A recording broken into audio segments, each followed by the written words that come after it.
With the dispute over the Doklam area showing no signs of abating, there are some new predicting that a war could break out at any time between China and India. But how likely is that to happen? And after foreign ministers from China and ASEAN agreed a framework for the code of conduct in the South China Sea, is peace and stability in the area much more likely to be achieved? Welcome to The Point. I'm Zhou Yue, sitting in for Liu Xin.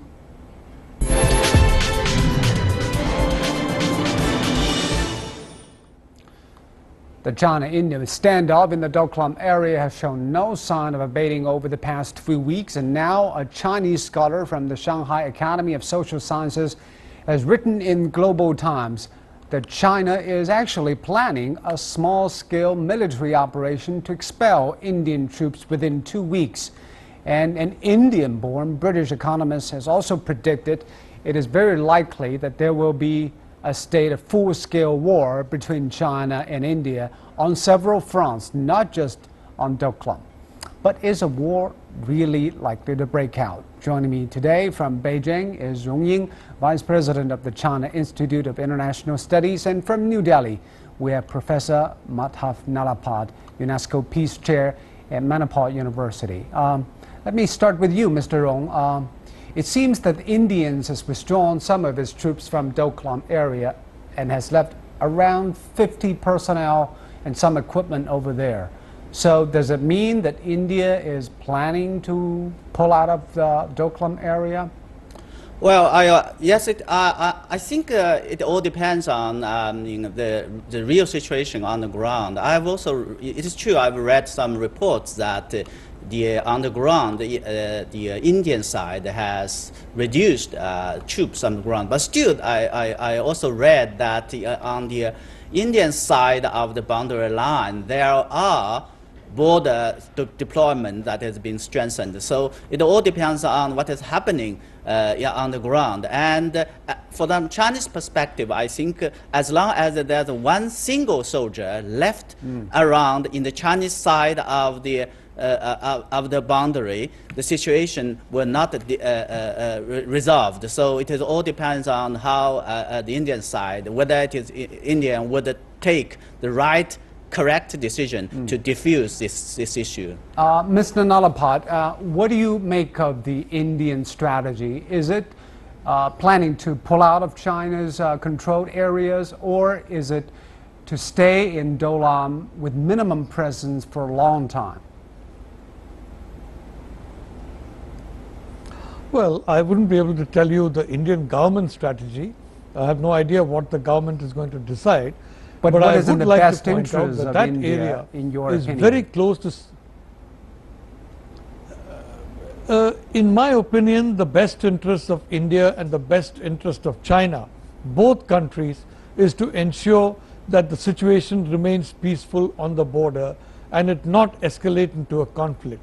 Because as has been correctly said, we can start a conflict in a particular sector, but where it will spread, we do not know. We can start a conflict in the field of defense, but that is likely to go into the field of economics, business, and so many other fields. So before lighting that kind of a fire, I'm sure that the leaders of both India and China will think very, very deeply. And I, for one, have always have confidence in the leadership of China and that of India, that they are not going to light a fire over which subsequently they may not have control. But the Chinese side has been very clear. If there is one single soldier staying in the Doklam area, China cannot promise there wouldn't be military conflicts. Mr. Nalapad. Well, look, for us, the whole of Jammu and Kashmir belongs to us. And we have a lot of Chinese people there. You have a Chinese road being built there. And you have on the eastern, northeastern corner of India, you have an area which we believe is our territory. So you bring up a new frankly, dispute between China has and taken India. over and has built it. No, it's not a new dispute. It's been there. My point is very simple. India has not allowed these activities to lead to war, because we know that the consequences of the two biggest powers in Asia going to war will be much more than India and China. It will make a difference to Asia. It will make a difference to our relationship with the United States, your relationship and my relationship. Both of us will be weaker. It will make a big difference in trade. I believe Chinese companies have a $300 billion market in India. Korean companies, Japanese companies, American companies, European companies, they'd be delighted if there is a war, because that means the Chinese since you companies mentioned will be that, excluded from I the was Indian told market. that the I do not BJP party believe- in India has already raised the idea of boycotting Chinese goods because of the dispute now in Doklam. It seems that the Indians are in no mood of economic is, cooperation if the dispute is something hanging over them. Well, that is absolutely not correct. The BJP government has not passed any such policy. Individuals in the BJP may have said that, or individuals whom some people think are in the BJP may have written something. Now we find in China, whether on the internet or in India, people write all kinds of things. Like one scholar has talked about war in 2 weeks. Some other scholar in London has talked about a full-scale war. I don't believe any of these things. On the Indian side, India has been very, very careful not to make any inflammatory comment. And may I remind you, our Prime Minister opened India to Chinese investment, opened India to Chinese tourism, and he has given no indication of any kind of a reversal of that policy. And Mr. Rong, that is because of our confidence that the leadership of China will ensure that there is peace. And Mr. Rong, Mr. Nalapa said that he wouldn't know the authorities' calculations, but some analysts say that New Delhi is now betting on Beijing's preoccupation with preparations for the BRICS summit in Xiamen, which of course we expect Indian Prime Minister Modi to come, and also the upcoming 19 CPC's Party Congress, so that the Chinese will have their hands tied. There wouldn't be war or conflicts happening because of the dispute. What is your thinking?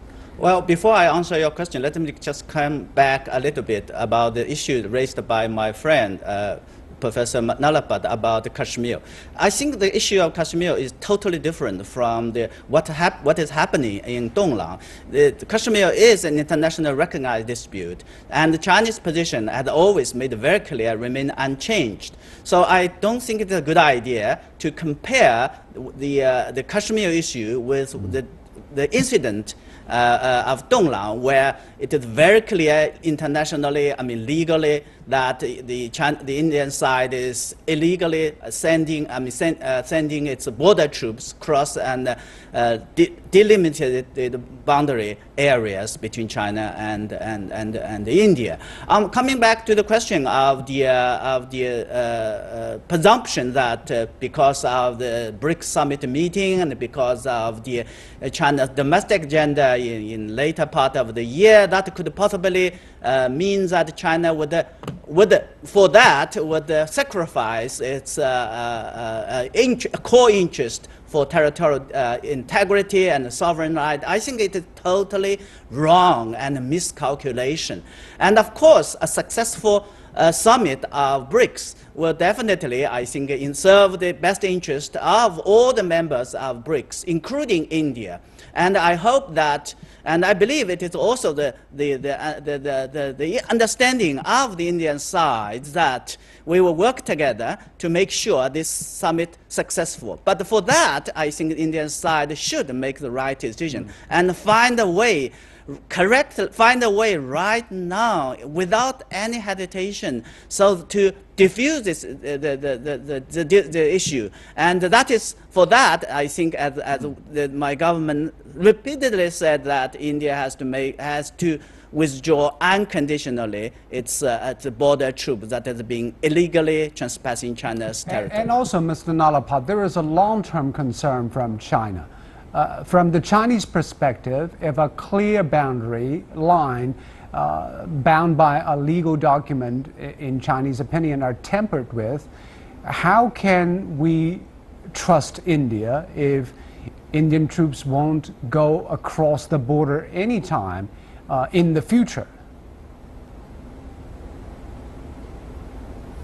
Well, I'd like to point out that according to our understanding, that particular area belongs to Bhutan, which is an old friend of India, and it doesn't belong to China at all. That is our understanding of that particular territory. So it's not, and so far as our understanding of Kashmir is concerned, it is 100% a part of India, and we don't recognize this so-called international dispute. And today in the United Nations, everybody yawns when the mention of Kashmir is taken up by the Pakistan side. Nobody is interested in this any longer. So we have a different perception from the Chinese side. My point is, on the South China Sea, for example, you even American don't ships think have that been the coming. Chinese has China doesn't full go to control war. over Doklam area up until now, even if Putin brought that up? Well, I'd simply like to say that full control does not imply building a wall or building a road that comes right to our sensitive area. If our Chinese friends can, for example, they don't need that the road. That's a road to nowhere. So even if the Chinese side stops building that road, frankly, then the entire cause of action is over. Our problem is with the road. It's with nothing else. Mr. I want to and respond to that road is a road concern to nowhere. about building the road. Is it the road leading to nowhere, or there is some practical use for China to do it? China has made it very clear, Doklam is an indisputable part of China's territory. Building a road, either a road, a house, or whatever, this is purely legitimate, legal, and within the right of China. And India does not have any right to intervene, let alone military, on whatever excuse it. I want to come back to my friend's argument again on the Kashmir issues. I think it's known to everybody that UN has a resolution on the Kashmir issue, and to raise to hold a plebiscite. The fact that India does not want or ignore that resolution is a different issue. But we cannot deny the fact this is an international recognized dispute, which is totally different from the issue we're talking about. Let alone South China Sea. I'm very shocked to learn that my good friend raised these issues. You are just confusing. You are making the issue more complicated, my friend. I want to talk about another topic. We're running out of time. The Indian media recently tends to blow some hot and cold on China, sometimes in a way that China finds difficult to follow. I know that at the end of July, you yourself, Mr. Nalapat, met with Wu Dunyi, the newly elected Kuomintang Nationalist Party chairman in Taiwan, the opposition party now. What is your takeaway from this meeting, and what do you think the Indian media and the political establishment's thinking about one China policy? Is there any change of tone? Well, there's no change of tone, and may I point out that whenever I go to Taipei, I meet the leaders of the DPP and the KMT, and this is not the first time I've met the incoming chairman, Mr. Wu. Mr. Ma Ying-jeou is a very old friend of mine. I have many friends in the KMT. I have many friends in the DPP, and frankly, I'm a private citizen. I have nothing to do with the government of India in any form whatsoever. But if a mountain is made of speculation, is made out of a small meeting, I can't help it. In the Indian side, I don't think anybody has reported this meeting because it's an inconsequential meeting between two old friends. But there was an Indian magazine, Indian Today, recently published a front cover showing the map of China deliberately omitting Tibet and Taiwan. So here in China, there's strong response to this kind of description about China. Well, I was told by somebody in the magazine that this was not really omitting Tibet, but it was the shape of a chicken, and it was a kind of a cartoon map of different countries. So it is not really a serious map. So again, that magazine is, people have made it very clear to me, there was no question of omitting Tibet. So far as Tibet is concerned, India has several times emphasized that Tibet is a part of China. This has been emphasized over and over and over again. And India has made it very clear it will not tolerate any splittist activities by any Tibetan group in India. And I think India has kept to that agreement very, very carefully. Right. So quite frankly, I think we are really making mountains out of molehills, and we are trying to create a situation in which these small issues can lead to a very large war. A war would be a catastrophe for India and China, These are basically small issues, and if we look at it from the sense of perspective, we will understand a great country like China, a great country like India, with 5,000 years of peace behind us, we will not allow the small issue to launch into a war. All right, we'll end on that note. Thank you very much, Mr. Nalapa, and also Mr. Rong Ying, for your analysis on this. You've been watching The Point on CGTN. We'll be right back. Foreign ministers from China and the Association of Southeast Asian Nations on Sunday approved the framework of the Code of Conduct, COC, on maritime disputes in the South China Sea. And based on that framework, both sides will move forward with substantive negotiations on an effective code of conduct later this year. Chinese Foreign Minister Wang Yi said the finalized framework of the COC brings stability to the issue, thus demonstrating a positive momentum. It shows the common wish of China and ASEAN to protect the peace and stability in South China Sea. Also, though the U.S. and its allies are still patrolling the waters in the name of freedom of navigation, Wang Yi said the situation was more relaxed.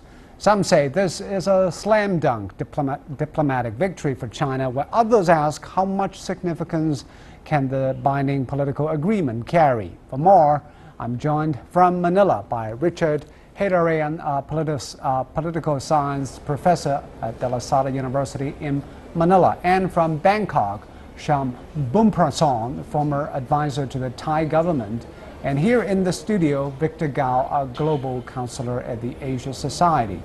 Victor, this framework, the Code of Conduct in the South China Sea, is just a political agreement or manifesto, which is not legally binding. Does it mean it will easily lead up to a final document? But how significant do you think this is for the South China Sea disputes resolvement? I think this document is a very important milestone document regarding the territorial disputes and the code of conduct in the South China Sea, mainly because it is true that there are territorial disputes between China and several other countries in the South China Sea. But to have territorial disputes between countries is actually not surprising at all. In many parts of the world, there are such territorial disputes between different countries. What is important is that once you have the territorial dispute, what do you do about it? Do you really instigate a war, for example, or confrontation, or you come up with wisdom and negotiations and diplomacy to come up with a peaceful way to eventually solve the problem? And before the territorial disputes themselves are resolved, what can different countries do, whether we promote peace and cooperation and mutual benefit, or we just become seized up with the existence of the territorial disputes? I think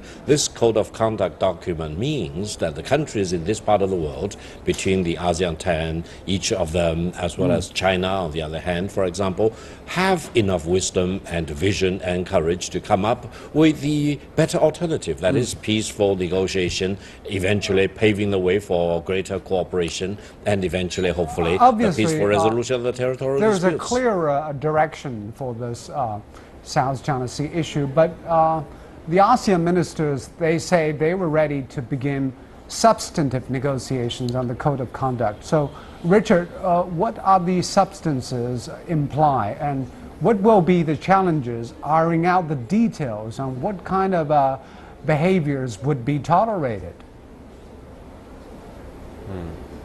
Well, the idea of a legally binding code of conduct was put on the table 20 years ago. 15 years ago, the ASEAN and China signed the Declaration on the Conduct of Parties in the South China Sea, which was mostly a symbolic declaratory statement. So 15 years henceforth, there is an expectation among certain ASEAN countries that we'll finally have a substantive document which actually imposes restrictions on the activities and behavior of specific claimant states. And of course, some countries like Vietnam were insisting that in the communique of ASEAN, which came out last night, there should have been a very clear indication that ASEAN wants a legally binding code of conduct. Because if it's not legally binding, if it's just based on norms, if it doesn't involve dispute settlement, if it doesn't involve maritime delimitation or territorial disputes, then what is the added value? Then it's nothing but a repackaged declaration on the parties in the South China Sea.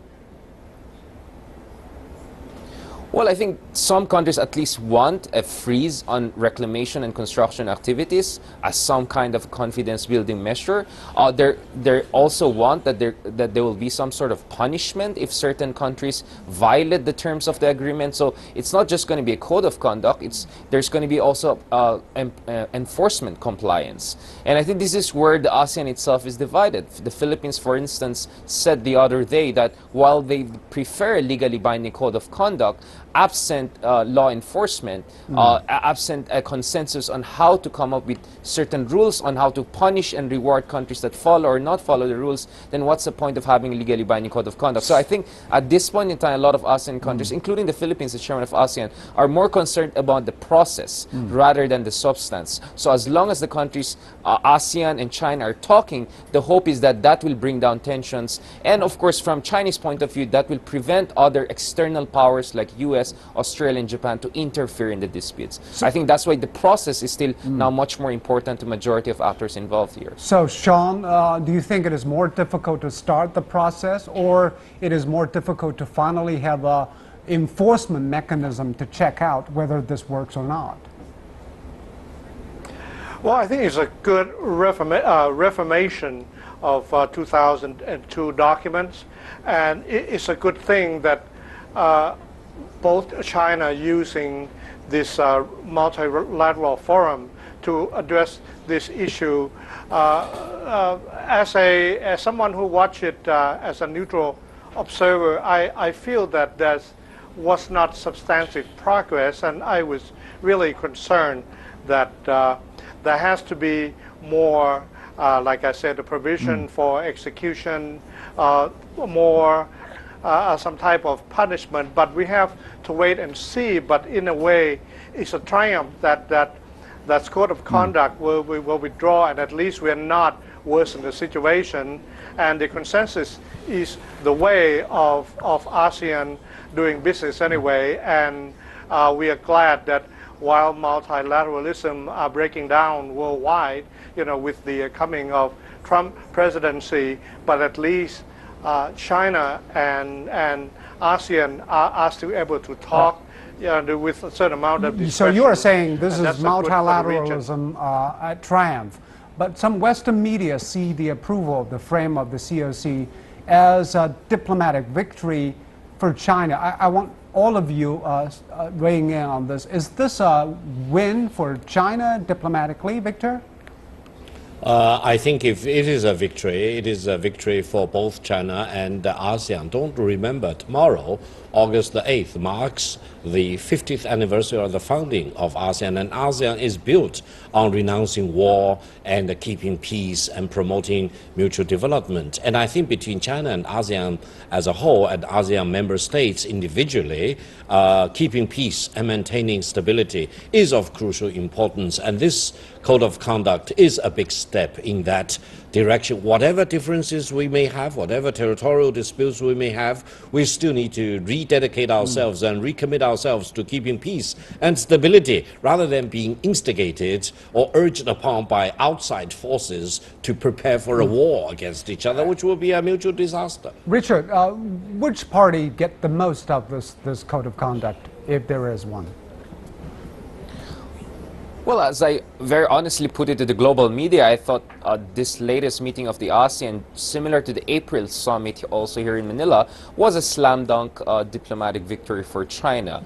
Precisely because if you look at the communique, the statement that's coming out of ASEAN, the chairman's statement that came out of the Philippines from President Duterte in April, they're extremely soft, even compared to the ASEAN statement that came out last year in Laos. For instance, the word serious concern, which has consistently emerged in ASEAN statements over the past few years vis-a-vis the South China Sea disputes, was not there. The Philippines Arbitration Award was not mentioned at all, and the Philippines didn't even make an effort to put it that. The word legally binding, which the Vietnamese wanted to put it in the communique, was not put there when the issue of code of conduct was mentioned. In fact, up until now, I'm not very clear. does the ASEAN really have a consensus on a legally binding code of conduct, or they're just fine to continue this discussion over the code of conduct? But I think where China really wins is that not only did it avoid any significant criticism of its activities in the South China Sea. We can debate about whether China is doing right or wrong, but there was no criticism of China.